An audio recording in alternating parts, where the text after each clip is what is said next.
I'm going to be talking about defining and distinguishing the terms actions, movements, and neuromotor processes and giving an example. So, actions are goal directed activities that involve the voluntary control of the joints and body segments.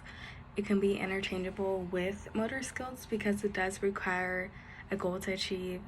It needs to be performed voluntarily. It needs the movements of the joints and body segments, and then it does need to be learned or relearned. For movements, that is the specific patterns or motion of the actual joints and body segments. They serve as the component of the action. So for movement, it's how action goals are solved and how problems are solved or accomplished.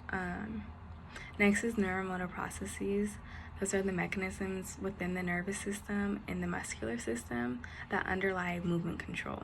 So it's important to distinguish neuromotor processes from the rest because a muscle might be activated in an identical way from one movement to the next, but can lead to a whole different movement. And so not all people can accomplish the same action goal using the same movement pattern or perform the same movement using the same neuromotor processes. So that's why it's important to distinguish them and prioritize actions, then movements, then neuromotor processes. So an example would be throwing. Throwing is the action. The goal would be to throw a ball across the field, to say like to a dog. The movements, which are the components of the action, that's retracting your arm in order to throw that ball.